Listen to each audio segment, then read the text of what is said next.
Yang nggak pernah dibahas itu adalah kapan kita akan WD.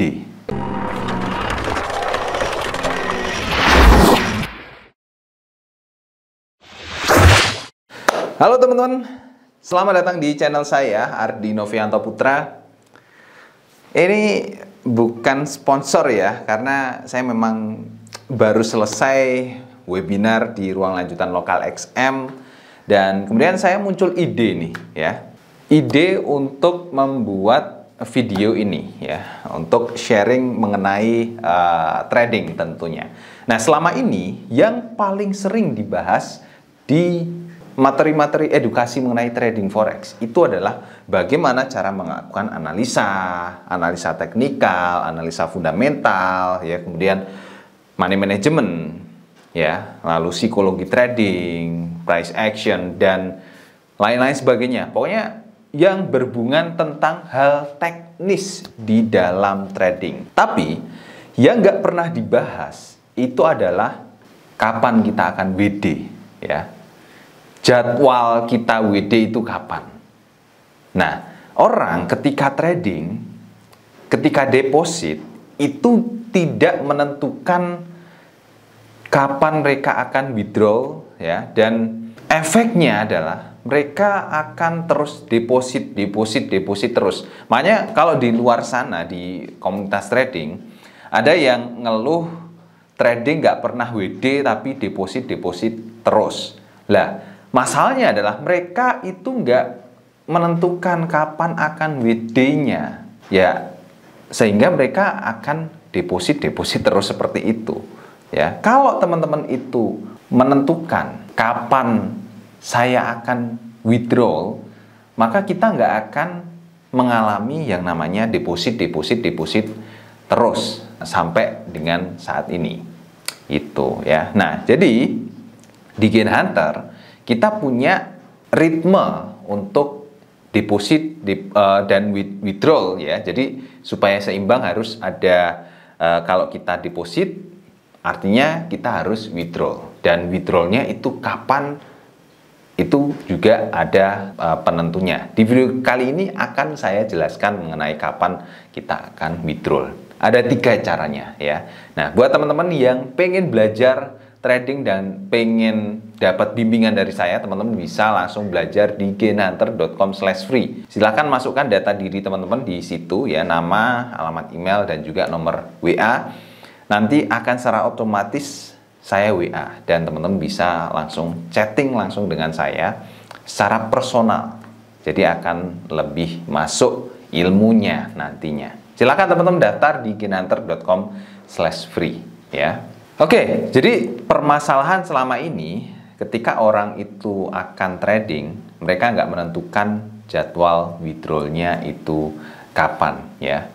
Nah, trading forex ataupun CFD ataupun komoditas seperti emas itu sebenarnya dia punya resiko tinggi untuk dana kita itu habis di situ. Dana kita itu habis gitu ya, dan nggak bisa di WD ya habis gitu.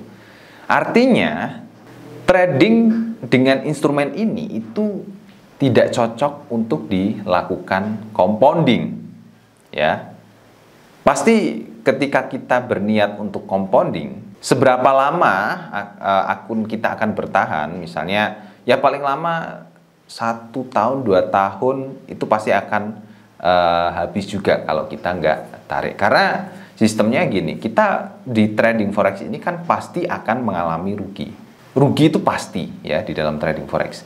Kalau kita melakukan compounding, ketika modal kita ketika profit ya, modal kita kan otomatis bertambah, profit terus bertambah. Nah, ketika modal kita bertambah itu, tradingnya kan otomatis kita juga akan tambah ya, volume transaksinya juga akan ditambah terus. Nanti ketika kita loss, 1 kali loss saja, semuanya yang kita dapat selama kita trading hilang dalam sekejap.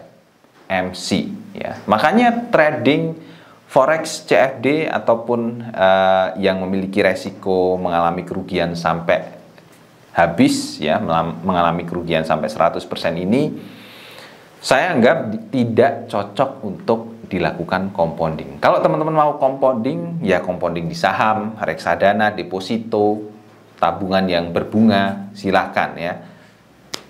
Obligasi itu juga bisa. Ya, tapi kalau di trading forex itu hanya untuk jangka pendek saja. Mungkin di luar sana ada yang kontra dengan saya, ya silahkan. Ini pendapat saya gitu ya. Nah, jadi ada 3 cara untuk menentukan kapan kita withdraw. Pertama, dari persentasenya. Ya, dari persentase. Misalnya kita deposit 1000 US dollar nih, ya, 1000 US dollar.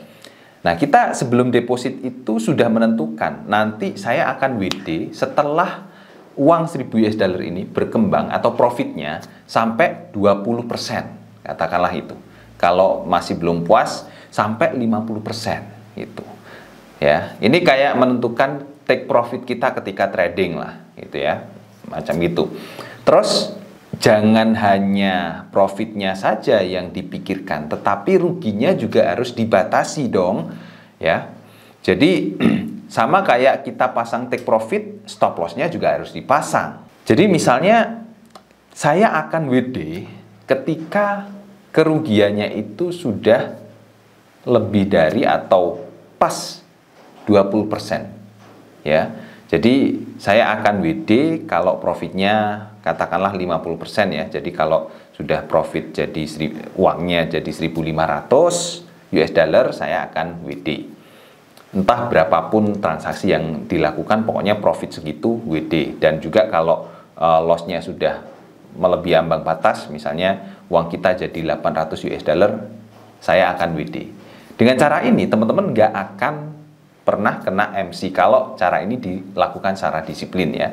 Tetapi kelemahannya adalah kita akan melakukan transaksi dan jumlah transaksi tradingnya itu, jumlah open posisinya itu nggak teratur ya. Bisa 10 kali transaksi baru profit 1.500 50%,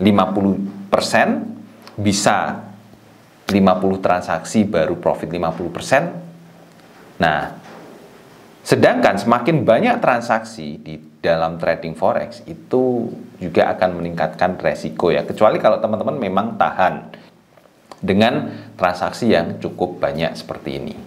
Ya. Lalu cara yang kedua adalah dengan hitungan waktu. Ya, hitungan waktu. Misalnya, saya deposit di hari Senin. Maka kapan saya akan WD? Saya akan WD setelah 4 hari trading. Berarti dari hari Senin, Selasa, Rabu, Kamis. Berarti hari Kamis saya akan WD. Nah, entah berapapun hasilnya, profitnya berapa persen, loss-nya berapa persen, nggak peduli. Ya, pokoknya hari Kamis saya akan WD. Dan berapapun transaksinya juga di hari Kamis saya akan WD. Contohnya gitu ya. Atau hari Jumat ya. Jadi 5 hari kerja, 5 hari trading jam market, saya akan WD. Cuman kelemahannya dengan sistem seperti ini, kita nggak bisa ngatur berapa kali kita trading, berapa kali kita open posisi. Bisa selama 5 hari itu kita bisa open posisi 50 kali, jadi banyak sekali open posisi ya. Nah, masalahnya selama 5 hari itu kalau misalnya kita MC, ya MC habis. Berarti masih ada celah untuk kita itu MC ya, habis. Ya, tetap trading tetap masih ada celah ya. Berarti kan lebih baik cara yang pertama tadi sebenarnya gitu ya. Ya, teman-teman boleh pilih dari ketiga caranya ini nanti ya. Akan saya jelaskan semuanya. Ada juga peluang selama 5 hari ini kita cuman trading 1 kali saja. Jadi kalau buat pecinta trading itu akan sayang banget saya cuma trading cuman 1 kali aja padahal bisa banyak kali gitu ya. Itu ya kelemahannya dari sistem ini seperti itu kalau dengan menggunakan waktu. Ya, kelebihannya kita mudah ngaturnya gitu ya. Karena kan hari Senin deposit, hari Jumat WD, itu kan gampang banget gitu ya. Dan misalnya uang itu untuk liburan jadi lebih ada alasan dan ada motivasi untuk WD gitu ya. Nah, cara yang ketiga adalah dengan membatasi transaksinya. Misalnya gini, kita deposit 1000 US dollar, kita akan open posisi berapa kali sih? Ini contoh saja, kalau saya open posisi itu 5 kali ya, seperti di video sebelumnya, saya kan open posisi 5 kali dan profitnya sebesar sekian gitu ya, dan itu langsung saya tarik. Selama 5 kali transaksi ini, kuotanya misalnya kita sudah melakukan 5 kali transaksi, entah itu profit ataupun loss, maka harus di WD ya, profit atau loss maka harus di WD. Kelemahannya, selama 5 kali transaksi ini kita masih punya peluang, kita masih punya resiko untuk mengalami MC. Tapi dari 5 kali transaksi ini, kalau kita pakai strategi, pakai batasan stop loss, ya tentunya masih aman lah ya, masih aman-aman saja. Kalau kita gabungkan lah dengan strategi yang awal tadi, dengan cara yang pertama tadi. Misalnya kalau belum selesai 5 kali transaksi, lossnya sudah 20%, ya berarti harus di WD dong ya. Itu bisa digabungkan juga ya, nanti tergantung kreativitas dari teman-teman ya. Kemudian kelemahan lainnya lagi dari 5 transaksi itu, kita akan jenuh ya, kita akan lebih jenuh, lebih cepat lah ibaratnya menghabiskan kuota 5 kali transaksi itu. Kalau teman-teman tipe tradingnya itu tipe barbar yang setiap hari trading terus open posisi banyak, itu bakalan cepet lah ya, 1 hari mungkin bisa selesai, dan misalnya deposit pagi, sorenya atau malamnya bisa WD. Kalau seperti itu, kelemahannya, jadi kita harus setiap hari deposit dan setiap hari WD juga gitu ya.